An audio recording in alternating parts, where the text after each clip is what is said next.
नमस्कार दोस्तों, हर हर महादेव, श्री शिवाय नमस्तुभ्यम।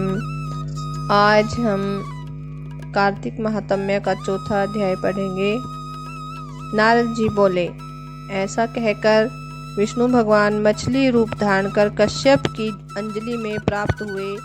उस मछली पर दया करके मुनि ने उसको कमंडल में डाल दिया। जब वह उसमें न समाई तब कुएं में डाला।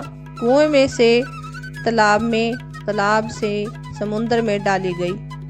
तब मत्स्य रूपधारी भगवान शंखासुर को मारते हुए और अपने हाथ में दबाकर बद्री वन को गए और वहां सब ऋषियों को बुलाकर भगवान बोले कि जल के भीतर वेद निगमगन हो गए हैं, तब उन्हें ढूंढो और शीघ्रता पूर्वक जल में से निकालकर रहस्य समेत आओ। जब तक मैं सब देवताओं समेत प्रयाग में निवास करूंगा। नारद जी बोले, तब तपोबली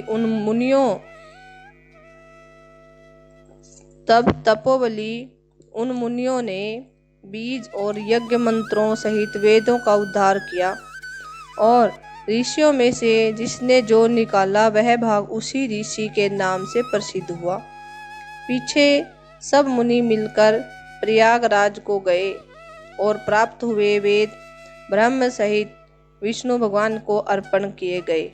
संपूर्ण वेदों को पाकर ब्रह्मा जी ने प्रसन्न हो देव और ऋषियों सहित असममेव यज्ञ किया। यज्ञ के अंत में देवता गंधर्व यज्ञ पन्नग गुहक पृथ्वी पर दंडवत कर प्रार्थना करने लगे। देवता बोले, हे देवादिदेव, हमारी विज्ञप्ति श्रवण करो।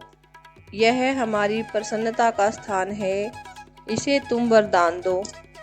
हे रमापते, इन ब्रह्मा जी ने इस स्थान में नष्ट हुए वेद फिर पाए और हमने यज्ञ के भाग प्राप्त किए, इसलिए आपके प्रसाद से यह स्थान पृथ्वी पर अत्यंत श्रेष्ठ हो और पुण्य देने वाला हो।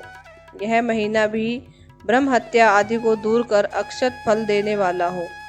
श्री विष्णु बोले, हे देवताओं, जो बात तुमने कही है यही मुझे भी अभीष्ट है, सो ऐसा ही होगा। यह ब्रह्म क्षेम नाम से सबको सुलभ होगा। सूर्यवंशी राजा भगीरथ यहाँ गंगा जी को लावेंगे और इस जगह पर सूर्य की पुत्री यमुना जी का संगम होगा। जो पुरुष अपने पितृश्वरों को यहाँ श्राद्ध करेंगे, उनके पितृगण मरे मेरे सब रूप को धारण करेंगे। मकर संक्रांति माघ मास में प्रातःकाल स्नान करके दर्शन मात्र से ही संपूर्ण पाप ऐसे ही नष्ट हो जाते हैं, जैसे सूर्य से अंधकार का नाश हो जाता है। और उनको मैं सालोक्य, समीप्य और सारूप्य, इन तीनों प्रकार की मुक्ति क्रम से देता हूँ। हे मुनीश्वरों, मैं सर्वज्ञ रूप से बद्रीवर में सदैव निवास करता हूँ। जो फल और स्थान 100 वर्ष में मिलता है वह तुमको वहाँ एक दिन में ही प्राप्त होवेगा। उस स्थान के दर्शन करने वाले मनुष्य जीवन मुक्त हो जाते हैं। सूत जी बोले, विष्णु देवताओं से ऐसे कहकर ब्रह्मा जी सहित वहीं अंतर्ध्यान हो गए और इंद्र आदि देवता भी अंशों से यहाँ रहकर अंतर्ध्यान हो गए। जो मनुष्य शुद्ध चित्त से इस पवित्र कथा को सुनते हैं, उनको प्रयागराज और बद्री वन में जाने का फल मिलता है। बोलो विष्णु भगवान की जय।